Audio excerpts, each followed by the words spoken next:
Saudara-saudara terkasih, seperti sudah kita lihat, hidup manusia di bumi ini selalu ada penderitaannya.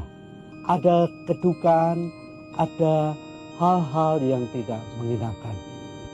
Dan salah satu penderitaan yang sering dialami orang, yang merupakan suatu hal yang tidak bisa kita hindari semua, karena kita ini manusia, makhluk yang fana, ialah soal kematian. Seringkali hati kita berduka cita karena ditinggal pergi oleh anak, oleh saudara, oleh pasangan yang kita kasihi. Sehingga kepergian mereka meninggalkan suatu luka, suatu kekosongan yang besar. Kadang-kadang orang bertanya, mengapa Tuhan mengambil ini orang yang saya sayangi? Sebagaimana saya ingat seorang ibu yang mengeluh, mengapa anak yang justru paling baik, paling saya sayangi, kemudian diambil oleh Tuhan. Memang mati hidup manusia di tangan Tuhan. Dan banyak sebab-sebab lain yang menyebabkan bahwa seorang memang harus mati. Kematian merupakan suatu realitas yang harus kita hadapi. Cepat atau lambat, kita semua, tidak seorang pun yang bisa lepas dari kematian. Saya tidak, dan saudara pun tidak. Suatu saat kita semua harus meninggalkan dunia ini, dan karena itu dikatakan kita kembali ke rumah Bapa.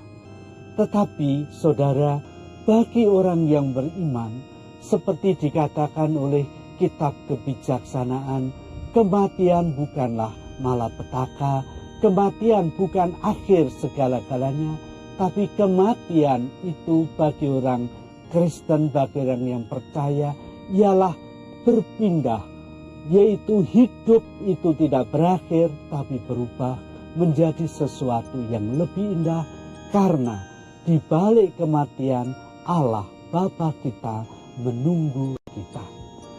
Bukankah Tuhan Yesus sendiri telah mendahului kita? Dia yang ada di dalam kemuliaan Bapa telah menjadi manusia, dan dalam kepenuhannya sebagai manusia, dalam puncak-puncak suksesnya, dia lalu direnggut dari hidup ini. Tetapi kemudian kita tahu bahwa kematian itu tidak kekal. 3 hari kemudian dia bangkit, dan kebangkitan Kristus inilah yang menjadi harapan untuk kita. Sebagaimana Yesus telah bangkit dari antara orang mati, demikian pula kita akan bangkit pula. Karena itu hidup bagi kita bukan sesuatu yang menakutkan, dan kematian bukan sesuatu kengerian yang harus kita hadapi. Bila kita hidup dalam Tuhan, bila kita bersatu dengan Tuhan, dan karena itu selama kita hidup di dunia ini, kita harus hidup senantiasa dalam hubungan kasih dengan Allah.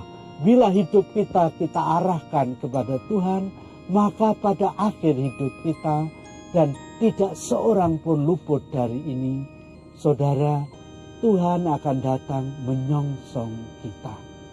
Dalam cerita beberapa orang yang menghadapi maut, kita kadang-kadang dengar ini, bahwa pada sakrat maut, mereka seperti dalam semacam ekstase melihat, dan seolah-olah orang tua, Yesus selamat datang, atau Yesus aku mau ikut padamu.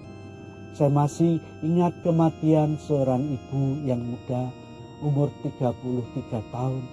Pada saat terakhir, dan Yesus dengan wajah yang berseri-seri. Ini menandakan bahwa kematian bukanlah akhir segala-galanya, tapi kematian merupakan suatu hidup baru bersama dengan Yesus di dalam kemuliaan. Oleh karena itu, saudara-saudara, bila kita sungguh-sungguh percaya kepada Yesus, bila kita percaya kepada Allah, maka kematian kita merupakan pulang ke rumah Bapa. Dia yang menantikan kita dengan tangan terbuka, di mana kemudian di sana seperti dikatakan kitab Wahyu, tidak ada lagi air mata, tidak ada lagi kedukaan, tidak ada lagi kesedihan, tapi semuanya akan diubah menjadi sukacita abadi. Dan bagi kita semua yang berkumpul dengan saudara kita akan memuliakan Tuhan dalam kemuliaan abadi, dalam kebahagiaan yang tidak ada hentinya, dalam terang yang tidak mengenal bayang-bayang lagi.